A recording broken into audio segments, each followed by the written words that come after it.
Hello, there are a number of dangers associated with an isolated revolution.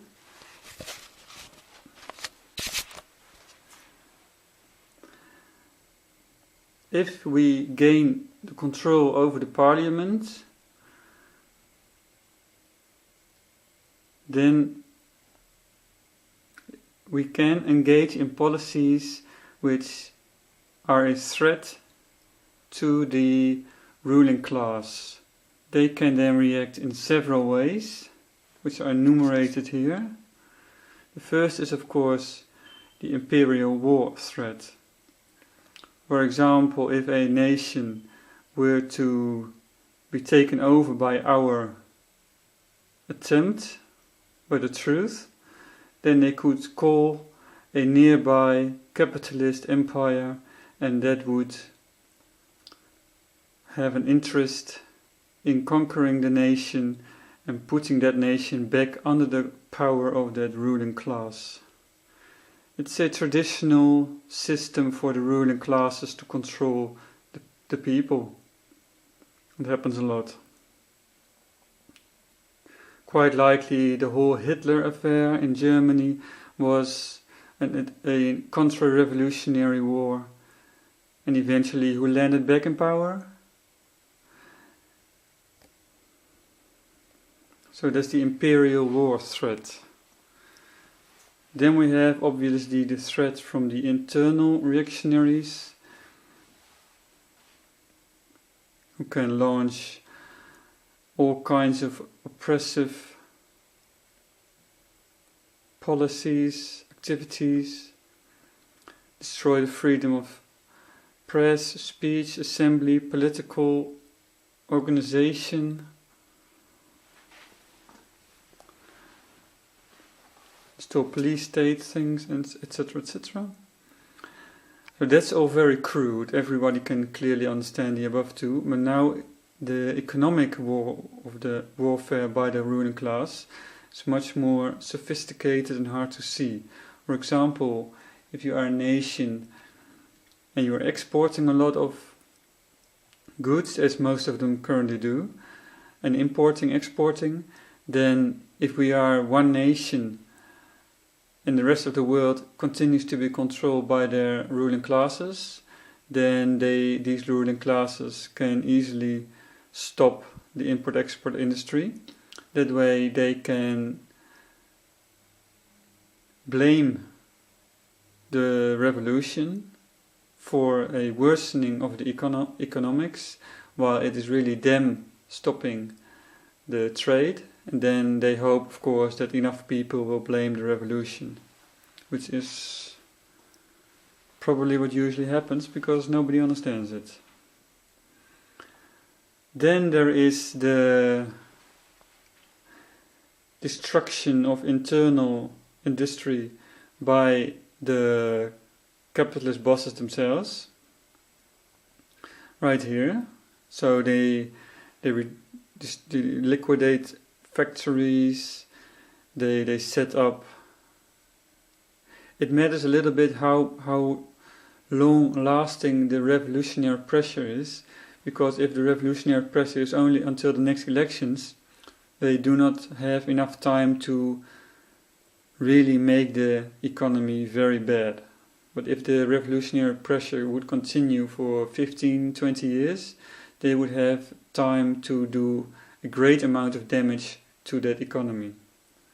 If, of course, they are allowed to have that power. Which is why this revolution is always pressuring towards being completed. To have the David system installed before the reactionary ruling class can use that power and money to do great amounts of damage and even roll back the revolution. The destruction of the internal economy goes hand in hand with the flight of wealth from the nation. which is the the ruling class fleeing to more favorable controlled nations while they still have money and whatever, gold, whatever they have invested their loot into. Then there is a very complicated issue of the currency games, say, which is,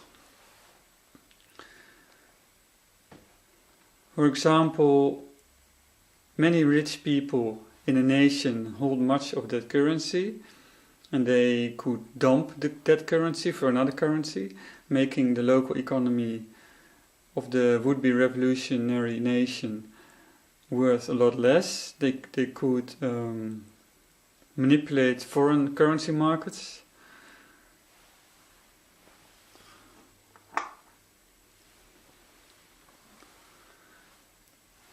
Then we have, of course, the traditional ruling class terrorism, where the ruling class simply engages on a great crime spree with bombings.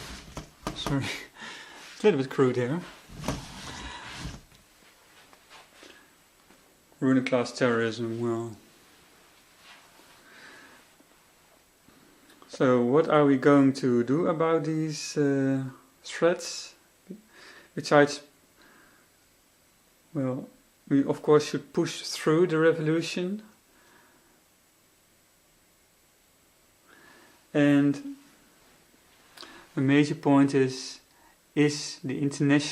all humanity basically, or those parts which could be an imperial war threat, are these ready to go over into a general revolution, so that every nation which could attack us has its own revolution ongoing. Then we have the national readiness. Is the nation really ready for a serious change? Because if it isn't, then approaching the change of the system is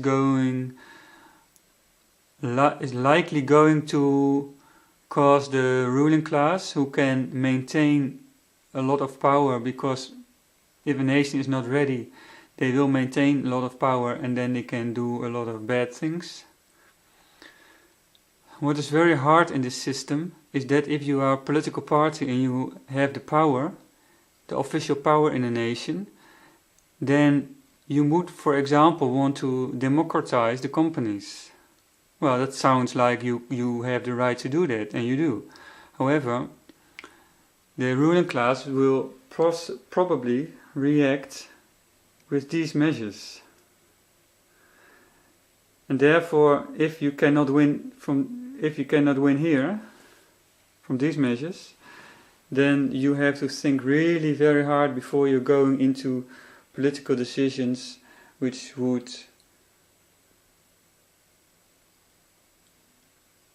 antagonize the ruling class to the degree they would want to install a tyranny. Therefore, in this system for political parties, there is a black armband used to show that it is deemed not yet, the situation is not ready. And there is another armband which is supposed to show that the situation is ready for revolution. It's very important to have consciousness of what it means, what you are doing to the ruling class with the official power that you have rightly by being the majority in, for example, a parliament or any other state system, including a voter group system. So, pretty much you have to decide if you are ready to be a sovereign. Can you shoulder the sovereign? And if you can shoulder it by party or by voter group system. Because if you're only going to shoulder it by party, then that's probably not really stable. and this may not really be carried by the mass of the people. Well, if you have a voter group, as outlined, willingness to shoulder the sovereignty, then there is very little chance of the ruling class being able to overcome that kind of power.